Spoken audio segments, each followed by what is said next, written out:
bastidores em um hospital psiquiátrico. Não, não. Pra lá, vai. Bem-vindos, leões de Judá! Bem-vindos, leões de Judá! Bem-vindos, leões de Judá! Uma longa investigação.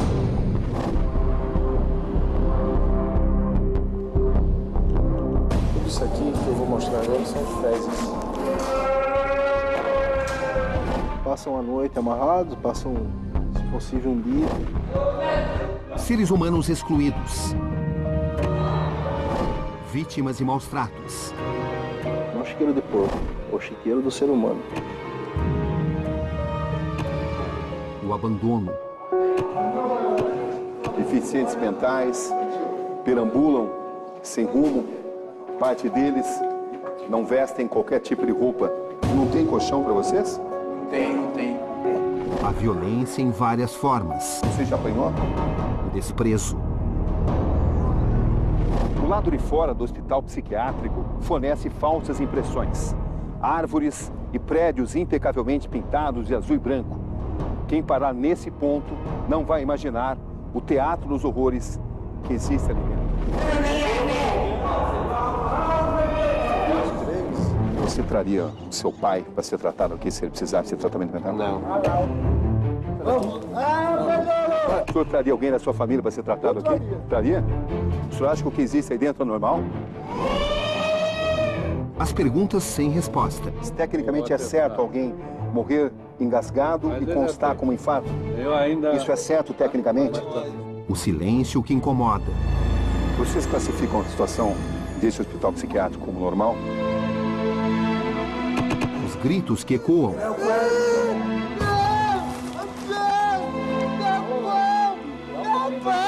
Um depósito de esquecidos. Que mais lembra um campo de concentração.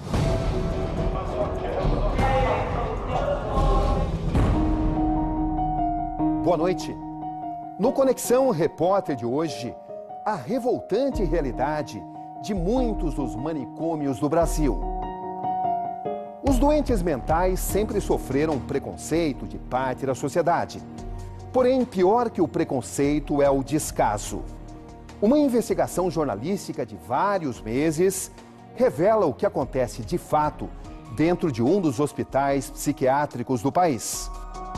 Disfarçados como funcionários, registramos como um grupo de brasileiros classificados como loucos são tratados. O documento que você vai acompanhar a partir de agora é a base de uma investigação que já está sendo feita pelo Ministério Público. Aqui Roberto Cabrini e este é o Conexão Repórter de hoje.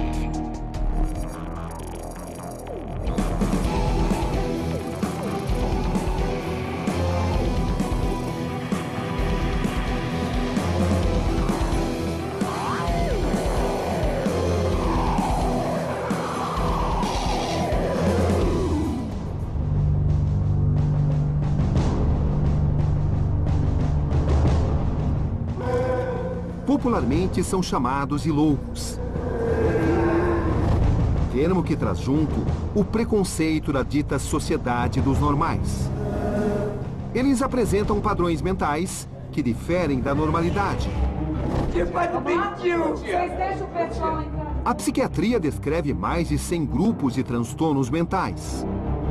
A imensa maioria pode ser tratada sem internação. Os hospitais psiquiátricos se dedicam a tratar os casos de psicose. Não, não. Pra lá, vai. E doenças mentais graves, quando a perda da consciência da realidade é frequente. A alucinação rotineira. Cadê o lagartista? A agressividade possível. Não bate nele, não. Vou arrumar. A recuperação incerta, ou por vezes improvável.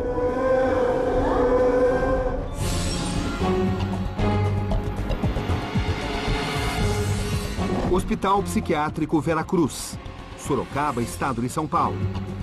Há um ano recebemos denúncias de que aqui doentes mentais estariam sendo vítimas de graves maus tratos. Que você vai acompanhar a partir de agora reflete as duas frentes de nossa investigação. A primeira frente, durante 2 semanas, nosso produtor se infiltra no hospital. Empregado como funcionário da lavanderia, ele tem acesso ao dia a dia da instituição. O resultado é uma documentação jamais vista dos abusos cometidos onde doentes mentais deveriam supostamente ser tratados com dignidade. A segunda frente de nossa investigação é meu próprio acesso ao hospital, desta vez me apresentando como repórter, numa visita onde não há tempo para que maquiagens da realidade possam ser postas em prática.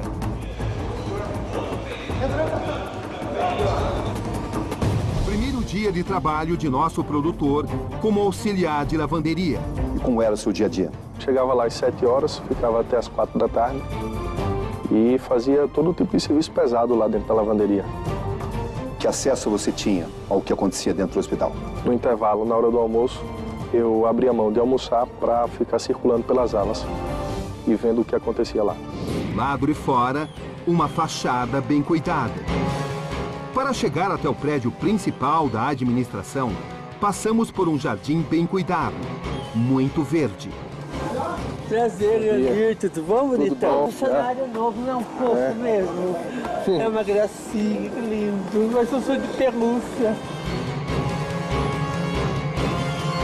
Ao entrar nas alas, as primeiras impressões.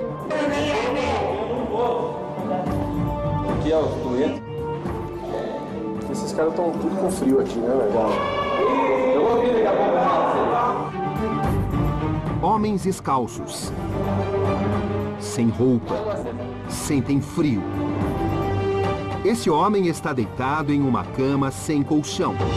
Nu, ele passa o tempo todo sobre um estrado de madeira. Aqui, 4 homens se amontoam. Faltam leitos? Faltam leitos. Isso é indiscutível?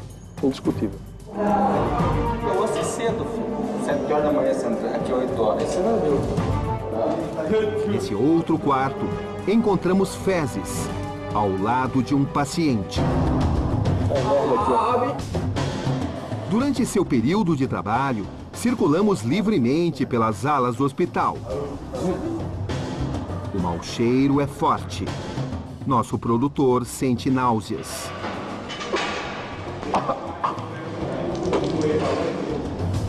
Rapaz, vamos ver aqui. Tem estômago mesmo aqui. Viu aquela bosta lá no chão, lá, um vomito? Daqui a pouco não tem mais nada, os caras não comem. Empurrando o carrinho aqui pelas alas do hospital, um mau cheiro terrível. Muito. Como foram os seus primeiros dias dentro do hospital? Foram assustadores, né? Porque é uma realidade que eu não conhecia, né? Então, eu me deparei com alas repletas de pacientes que faziam fezes, urinas e vomitavam no chão. Eu cheguei a ver também paciente bebendo água do vaso.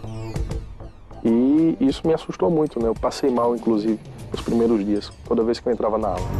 Esse funcionário da limpeza confirma que já presenciou alguns internos comendo fezes humanas. Come bosta, né? Esse paciente come bosta. Que situações chamaram mais sua atenção? Pacientes que comem fezes, por exemplo. Isso dentro de um hospital psiquiátrico pode acontecer de acordo com a literatura, de acordo com o dia a dia dos hospitais psiquiátricos. Mas o importante aqui, que tipo de controle havia por parte dos funcionários a essas situações? Praticamente nenhum, porque em cada ala, na prática, eu via um enfermeiro e um auxiliar de enfermagem para tomar conta de 80 pacientes. Então, não havia controle? Não havia controle. Alguns pacientes são amarrados nas camas. Não conseguem nem se mexer. Conversei com enfermeiros que me diziam que precisam, às vezes, amarrar pacientes. Tem de tudo. 2 pernas são amarradas e o outro braço do outro lado. Quer dizer, eu fico totalmente imobilizado. Esse paciente se arrasta no chão. Ele chora, grita e pede um pedaço de pão.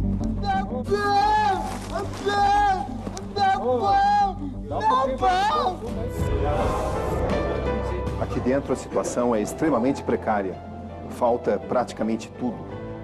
Higiene, alimentos, leitos, humanidade.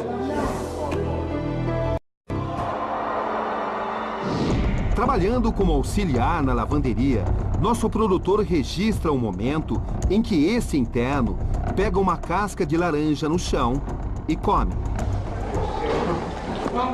Pelado, esse outro reclama de frio. Cadê a roupa? A roupa não veio pra mim, rapaz. Tá sem roupa? Por quê? Sem roupa. Por quê? Porque não tem roupa. E você tá com frio? Tô com frio. A funcionária faz uma revelação. Doentes já morreram de frio. Esses que morrem de frio é muito. É meio por baixo do pano, entendeu? Uma funcionária da lavanderia chegou a me dizer que eles costumeiramente morrem de frio e que esse é um assunto tratado por debaixo dos panos. Como assim debaixo dos panos? Não pode falar sobre isso lá dentro. Flagramos também a exploração de pacientes. Registramos diversas vezes o trabalho de internos, principalmente na lavanderia. Esse paciente empurra um carrinho cheio de cobertor com muita dificuldade.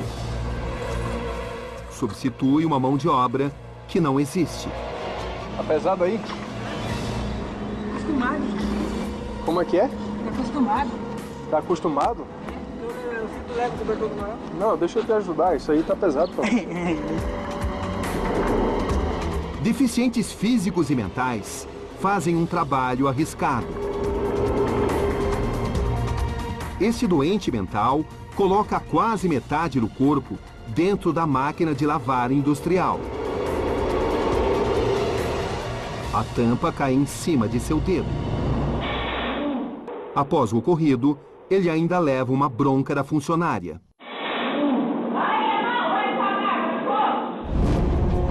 A placa da lavanderia alerta: risco biológico. Mesmo assim, os pacientes não usam qualquer tipo de proteção, como luvas e máscaras. Manuseiam roupas com sangue, fezes, vômito.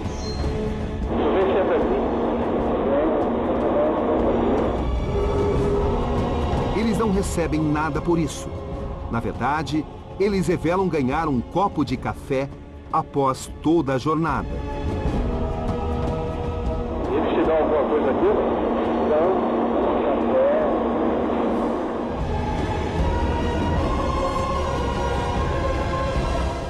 Esse aí, então, é o seu salário de hoje, né? Eles têm autorização para trabalhar? Trabalham sob o olhar cúmplice dos supervisores. Inclusive, recebem ordens deles. Que tipo de ordem? Vai devagar, tira ali, vai naquela máquina. Cadê você? A cada visita nas alas, uma surpresa.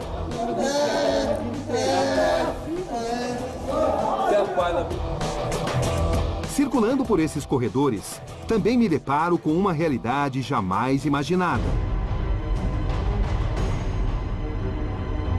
Qual que é a situação aqui na sua avaliação? É difícil eu falar alguma coisa, a gente nunca fala nada, né? Sempre a chefe que responde. Mas você diria que a situação aqui é normal? Sinceramente. Eu estou trabalhando aqui sempre foi assim, né? Sim. Você acha que essa é a maneira adequada de se tratar de deficientes Quem julga é a mentais? enfermeira-chefe. Não, mas na sua opinião. Não, na minha opinião não vale. O que vale é a enfermeira-chefe. E qual é a sua opinião? A minha opinião é a opinião da enfermeira-chefe.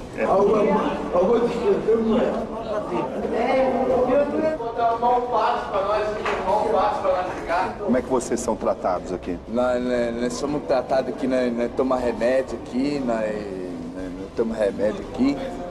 Aí... Tem cama para todo mundo? Quê? Tem cama para todo mundo aqui? Aqui não tem cama para todo mundo, não. Não? Não. Falta muita cama? Falta arrumar os quartos. Aqui. Vocês dormem aqui? Olha, quebra a cama quando nós dormimos. E não tem colchão para vocês? Não tem. Não? É assim que vocês dormem? Não, verdade mesmo, é assim mesmo. Não tem, tira o colchão, põe lá e a gente fica tomando remédio, vai ficar dormindo lá. Quantos dormem aqui? A gente dorme 2, 3, 4, 5, 6. Aqui nessa cama ficam quantos? Ficam uns 7. Fica 2 aqui? É. Dessa vez encontramos 2 pacientes juntos. Segundo a enfermeira, eles namoram. Namorando, né? Que coisa feia. Não é, Paulinho? A mulher revela que a prática sexual entre eles é rotineira. E é normal assim, eles... Ficar? É normal.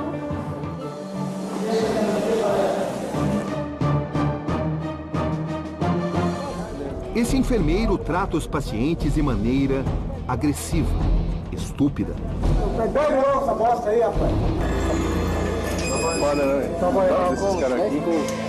Ao abrir a ala, alguns pacientes tentam sair atrás do funcionário. Ele empurra os internos. Muito trabalho eles não, deve dar muito trabalho. Eles visitam? Não, os pacientes. Assim que o enfermeiro vai embora, o clima esquenta entre os pacientes. Cadê o lagartixa? Lagartixa daqui. Não bate nele, não. Não bate nele. Deixa ele quieto. Muitos internos reclamam da agressão por parte dos funcionários, principalmente em enfermeiros e auxiliares. Eles batem como em você? Aonde é? No rosto? Aqui, no dente. É? No dente. Amarra vocês? Amarra. Na cama? Na cama. Com o quê? Com lençol. É? É. Todo dia? Ele bate como? No rosto? Mas de mocho, Em minha volta pelo hospital, questiono a equipe de enfermeiros. Funcionários do hospital psiquiátrico tentam explicar o inexplicável. Constrangimento é visível. Vocês classificam a situação desse hospital psiquiátrico como normal?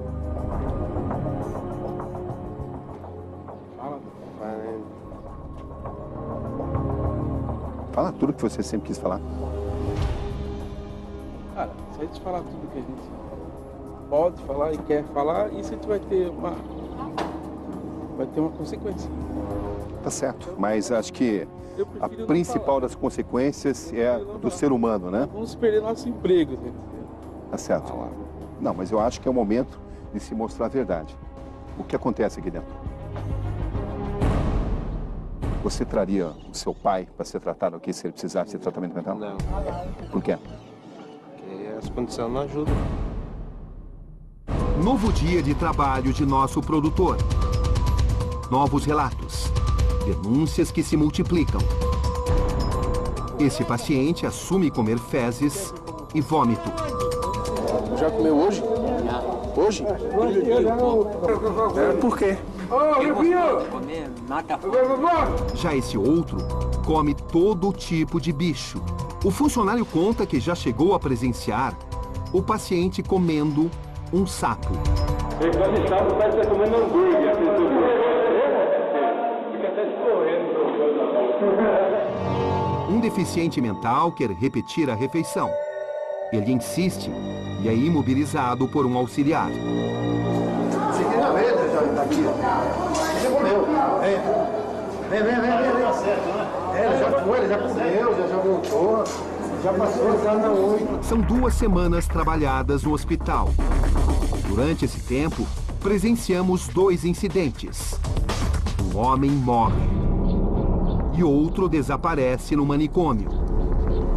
A situação aqui no Hospital Psiquiátrico Veracruz não se resume apenas à precariedade e maus tratos.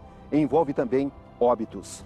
Durante nossa presença aqui, registros de desaparecimento e morte. O homem que aparece nesta foto é Edson Fortes. Nestas imagens, o corpo dele está no necrotério do Hospital Veracruz. Funcionários e pacientes sem saber que estamos gravando, revelam que Edson morreu engasgado ao comer um pão no café da manhã. O rapaz que morreu era daqui dessa lá. Foi de quê? Eu acho que ele engasgou com o pão. Engasgou? Foi hoje, né? Foi. E ele morreu como? Engasgado com pão. Engasgado com pão? Na hora do café. Hã? Na hora do café. Então, a enfermeira não foi ajudar, não? Agora o médico foi que viram, ele já tinha morrido.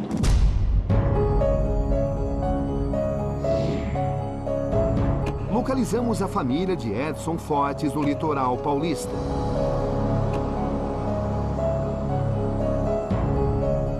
Essa é a casa. Esta é a Gislaine Fortes, irmã do Edson.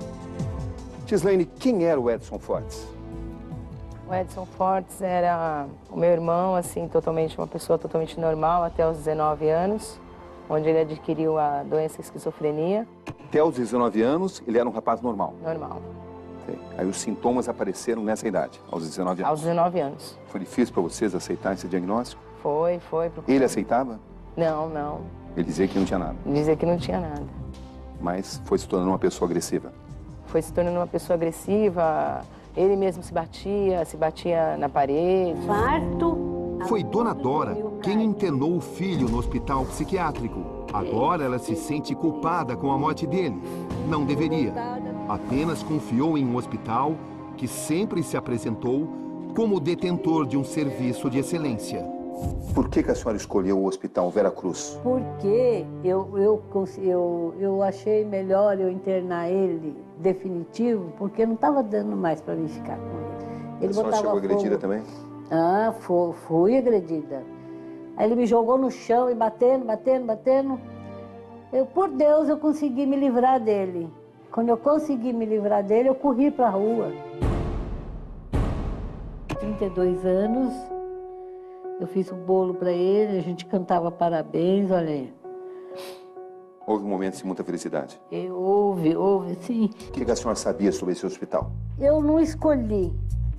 Alguém que me arrumou esse hospital. Que informação a senhora recebeu do hospital? Que o hospital era muito bom, que era ótimo e que ali eu ia conseguir que ele ficasse de morador. A sua primeira impressão do Vera Cruz foi boa? Foi boa, porque eu ia imaginar que acontecia isso lá dentro. Porque quem olha por fora vê aquilo tudo bonito, parece uma fazenda. O lado de fora do hospital psiquiátrico fornece falsas impressões. Árvores e prédios impecavelmente pintados de azul e branco. Quem parar nesse ponto não vai imaginar o teatro dos horrores que existe ali dentro. Com que frequência a senhora visitava o Edson? Eu só ia uma vez por mês porque, além de ser muito longe, ficava muito caro para mim. Quando a senhora ia uma vez por mês, a senhora tinha acesso ao Edson? A senhora falava com ele? Falava. Sei. Falava. Onde a senhora tinha acesso a ele? Lá fora, no pátio lá. Quando a senhora fazia essas visitas, a senhora tinha acesso ao interior do hospital? Não, nunca deixaram eu entrar. Eu já pedi até pro doutor para mim entrar lá, para me ver como era dentro. A senhora pedia para entrar? Eu pedi. Várias vezes eu pedi para entrar, que eu queria ver como era lá dentro. Aí ele falou que não podia entrar. Por que razão? Aí eu falei, por que? Ele falou, a senhora vai ver coisa que a senhora não vai gostar. Então eu estou me sentindo muito mal, porque eu estou me sentindo culpada do meu filho ter morrido.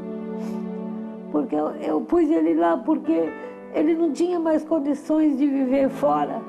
Na declaração de óbito, consta como causa da morte infarto agudo no miocárdio. Eu liguei lá no hospital. Eu liguei lá para falar com a assistente social, que eu queria saber detalhes de como meu filho morreu. E o que ela disse para a senhora? Aí ela falou assim para mim que ela ia falar com a enfermeira-chefe que ela não estava ao par. Só que aí eu não conseguia mais falar com ela, porque toda vez que eu ligava para ela, ela estava fugindo de mim. Porque... A senhora notou isso? Notei. Ela jamais retornou a sua ligação? E aí ela não retornou mais a ligação. A conclusão que eu tive quando eu vi a reportagem foi de um centro de animal, não era nenhum centro de gente. Não sei como tratar pessoas daquela forma. Não passava aquela imagem nunca na minha cabeça que meu irmão vivia num lugar daquele. O diretor clínico do Hospital Veracruz, Florivaldo Zacarias, tenta explicar o porquê dessa diferença no documento. Registro de morte de um paciente cujo nome é Edson Fortes. Quando alguém morre engasgado, é correto constar que morreu de infarto? Não, pode voltar por engasgamento. É questão de trocar o diagnóstico. É comum que a causa-morte seja alterada aqui? Não é comum que a causa-morte seja alterada e nem é alterada. Mas o senhor não tem certeza que o paciente morreu de infarto? Por que consta que morreu de infarto? Mas o que acontece é o seguinte, esse paciente não tem que ser enterrado? Não, eu só dizer... Por favor, está respondida a pergunta. Me explica, eu não sou médico. Alguém que morre engasgado pode aparecer que morreu de infarto? O que eu estou dizendo é que, clinicamente, o médico que presencia o caso, que assistiu o caso, vai escolher um dado que mais se aproxima dos dados clínicos do paciente. Mas o senhor sabe que engasgamento não tem nada a ver com infarto, né? O senhor sabe disso? Não, eu sei, mas é que foi morte súbita, né? Foi uma morte súbita em termos aí estatísticos, bate mais com o infarto do miocárdio. Um diagnóstico errado? Não. Só para eu entender, eu não sou médico, quero entender. Não, clínica, veja bem, não, mas clinicamente não é errado, porque eu achei que devia ser infarto do miocárdio. Eu só estou tentando entender porque eu não sou médico, eu também não sou, já entendi. Chega, tá bom, já respondeu. Chega, tá bom, tá certo. Não há modificação nos óbitos, é isso. Não há. Quem aparece nessas imagens reclamando de funcionários do hospital é Bruno Barros. Você grita, chora, e ele faz o quê? Cala a boca, cala a boca. Ao assistir a nossa reportagem, a mãe viaja de São Manuel, no interior paulista, até Sorocaba, para retirar o filho do manicômio. Conversei com meu patrão, falei, ô Zezinho, não tem como você me arrumar R$200, que eu vou ver se eu arrumo uma condução para ir buscar meu filho. Daí foi no domingo de manhã, cedinho, eu fui buscar. Eu falei, eu não tenho condições de ter ele aqui comigo, mas pelo menos aqui eu sei que não está sendo judiado. Bruno está com 19 anos. Aos 7, ele sofreu um derrame cerebral, causado por uma leucemia, mas ficaram sequelas. Não dava mais, porque ele tentou matar o irmão dele dormindo, ele saía arrastando eu pro cabelo dentro da casa. Por causa da agressividade, a mãe procura ajuda. Bruno ficou 4 meses internado em um hospital de Sorocaba, até ser transferido para o Veracruz, quando surgiu uma vaga. Depois de um tempo que eu comecei a ir mais, daí eu já vi ele meio diferente. Ele vinha muito sedado, daí eu já vi ele sem os dentes da frente. Toda vez que eu chegava lá, às vezes ele estava machucado. Eu perguntava, ele falava, ai mãe, eu tive crise. Né? Só que ele não contava para mim que eram os enfermeiros que batiam nele. Eu tinha medo apanhando dos enfermeiros. Bruno estava internado no Veracruz havia 6 anos. Ao rever as cenas de nossa investigação, mãe e filho se emocionam. O que é aquilo lá no chão? Era fezes. Nesses daí dormia tudo junto? Dormia tudo junto, pelado. Eu dormia em cima do pó da cama. Ai, que judiação, né? O Daniel. Que é pão.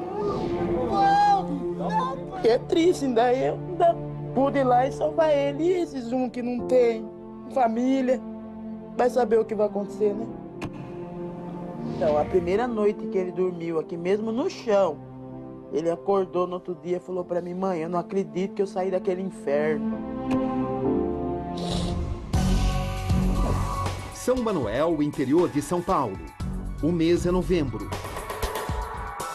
Desde nossa última conversa com Bruno, 4 meses se passam.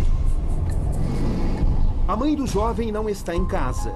É a tia quem nos recebe. Os primeiros dias ele se comportou bem. Daí depois ele já começou a ficar nervoso. Daí depois começou a surtar, começou a ficar agressivo. Bateu, deu um murro na mãe dele, no olho, deixou o olho roxo da mãe dele. E ele, o irmão dele, tiveram assim, uma luta corporal assim, muito grande. Precisava nós em 4 para segurar ele. Foi muito difícil para dominar ele. Novamente, a família decide internar o jovem. Ele não queria ser internado. Quando falava que queria ser internado, ele ficava agressivo, ele ficava bravo. Até então, ele fala que se internasse, ele se matava. Marcas difíceis de esquecer. Dos horrores sofridos no hospital de Sorocaba. Outra internação era como revivê-los. Ficou com trauma do hospital, porque ele sofreu muito naquele hospital. Um filho, ele para mim é um filho. E ele está fazendo muita falta, eu sinto muita saudade dele aqui.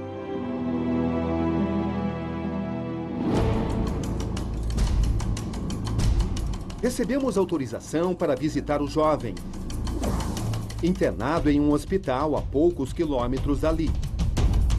No momento de nossa chegada, encontramos Bruno dormindo no sofá, o descanso de todas as manhãs.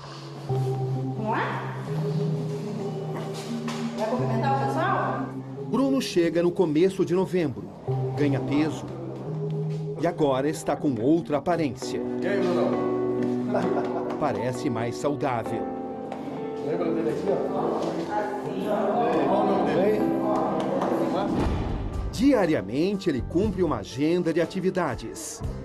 Recebe os cuidados necessários e toda a atenção que um deficiente mental necessita. Minha cama é essa. E o quarto é bacana? É. Lá você dormia onde? Esse no pó da cama.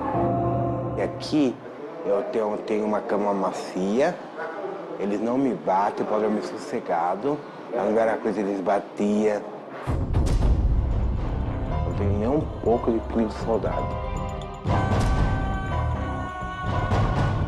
Estimular a atividade ajuda no tratamento.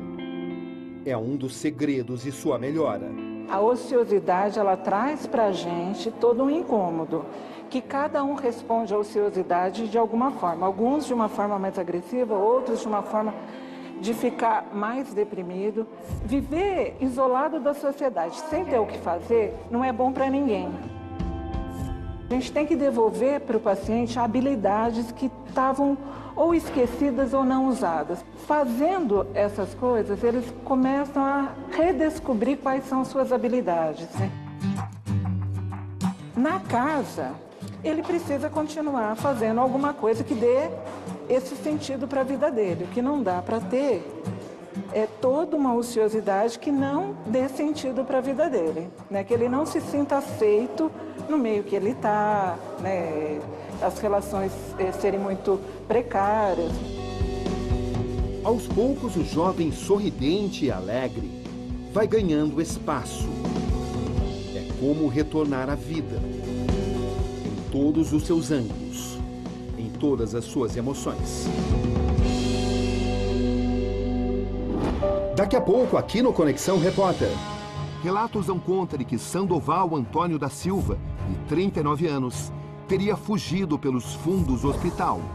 Eu quero notícia, Jesus. A notícia do meu filho, onde ele está, se saiu. A gente já volta. Ao revelarmos os bastidores do Hospital Veracruz, mostramos o caso de um paciente que desapareceu de dentro do manicômio. Relatos dão conta de que Sandoval Antônio da Silva, de 39 anos, teria fugido pelos fundos do hospital. E o cara lá, acharam? Não procuraram, não procurei. E a família aí? Tão bravo, querem que ache ele. 7 dias depois do sumiço, flagramos 2 enfermeiros caminhando mata dentro à procura dele. Em seguida, o corpo de bombeiros é acionado. A família está desesperada. Eu quero notícia, Jesus. A notícia do meu filho, onde ele está, se saiu, se morreu. Eu preciso dessa notícia. Não pode ficar assim.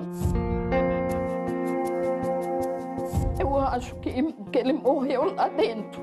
Eu sinto que morreu lá dentro. Segundo funcionários, é comum a fuga de pacientes do hospital. Eles não têm noção de carro, de velocidade, né? O acesso à mata é uma das facilidades apontadas. Cada vez que eu vou num hospital, só diz que não tem notícia nenhuma.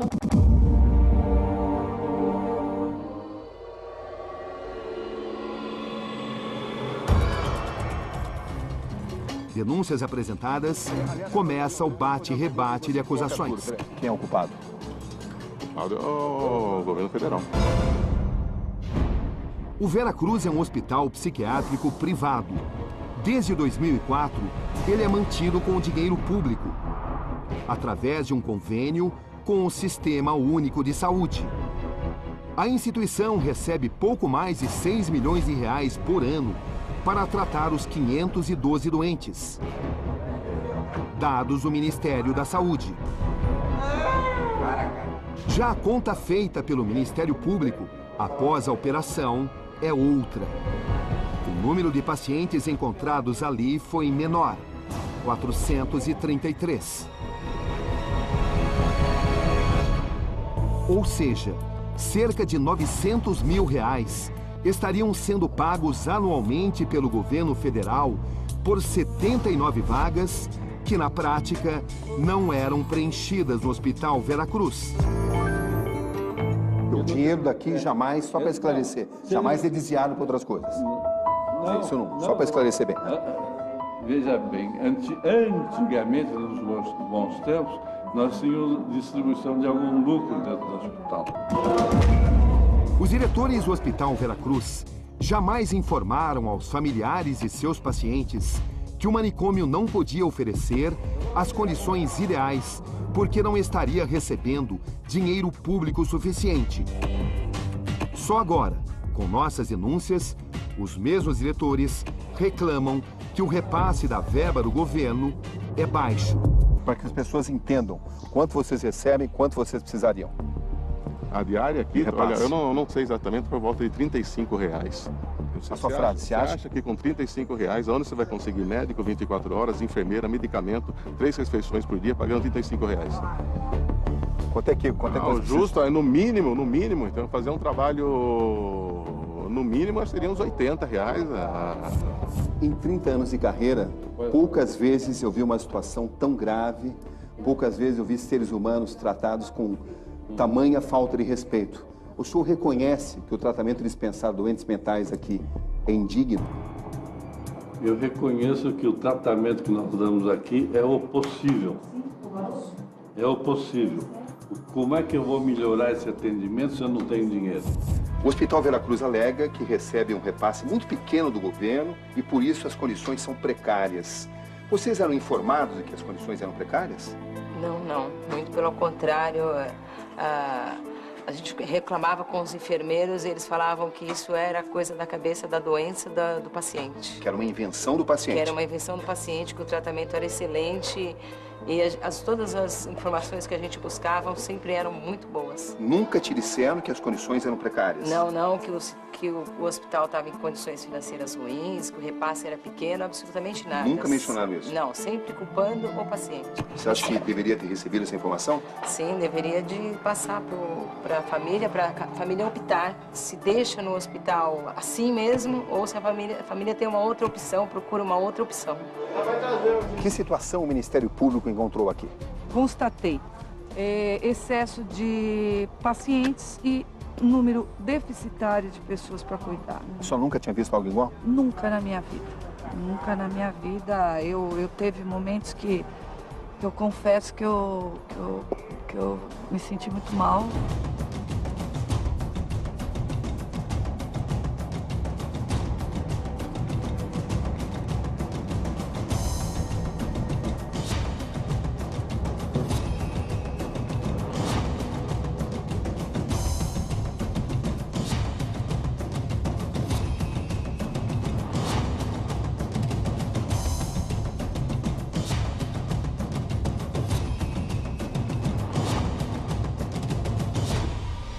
Até quando o Brasil vai permitir que doentes mentais sejam tratados com tamanha indignidade? A resposta está dentro de cada um de nós. Aqui, Roberto Cabrini. E este foi o Conexão Repórter de hoje. Boa noite.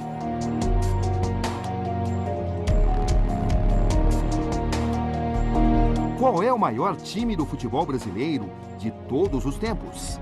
Acesse o site www.sbt.com.br/o maior time brasileiro e dê o seu voto.